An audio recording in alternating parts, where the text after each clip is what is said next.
তারেক রহমানের চেয়েও ১০০ গুণ ধনী মির্জা আব্বাস। তালিকায় ১ নম্বরে আছেন বিএনপির স্থায়ী কমিটির সদস্য মির্জা আব্বাস। তার নিজস্ব সম্পদ ৫৩ কোটি টাকার বেশি হলেও স্ত্রী ও সন্তানদের হিসাব মেলালে তা গিয়ে দাঁড়ায় প্রায় ১৪৫ কোটি টাকায়। তবে সবাইকে অবাক করে দিয়েছেন তার ছেলে মির্জা ইয়াসির আব্বাস।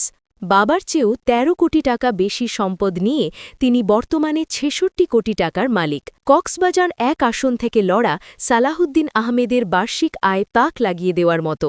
বছরে তার আয় ৬.২১ লাখ টাকার উপরে।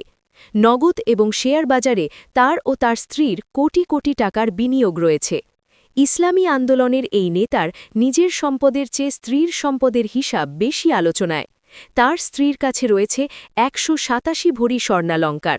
পেশায় শিক্ষক ফয়জুল করিমের হাতে নগদ আছে ৩১ লাখ টাকা। বিজেপি চেয়ারম্যান পার্থর সম্পদের পরিমাণ ২,২৩ লাখ টাকার বেশি। বার্ষিক ৪১ লাখ টাকা আয়ের পাশাপাশি তার সংগ্রহে রয়েছে ২টি ব্যক্তিগত আগ্নেয়াস্ত্র। বিএনপির ভারপ্রাপ্ত চেয়ারম্যান তারেক রহমানের সম্পদের দিক থেকে অনেক সিনিয়র নেতার চেয়েও পিছিয়ে। তার ঘোষিত সম্পদের পরিমাণ ১,৯৬ লাখ টাকা। তার বার্ষিক আয় দেখানো হয়েছে ৬,৭৬,০০০ টাকা। মাওলানা মামুনুল হকের সম্পদ প্রায় ১,৬৭ লাখ টাকা। অবাক করার বিষয় হল তার হাতে ৮৩ লাখ টাকা নগদ থাকলেও ব্যাংকে কোনো টাকা নেই।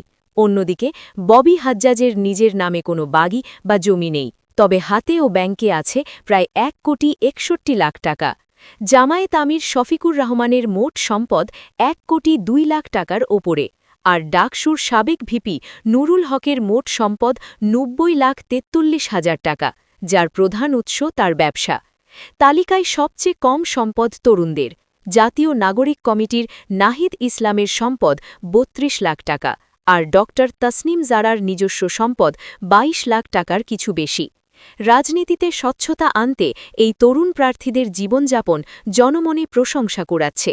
সব শেষে আছেন রুমিন ফারহানা। পৈতৃক সূত্রে পাওয়া জমি ও ফ্ল্যাটসহ তার ঘোষিত সম্পদ ৬৫ লাখ টাকা।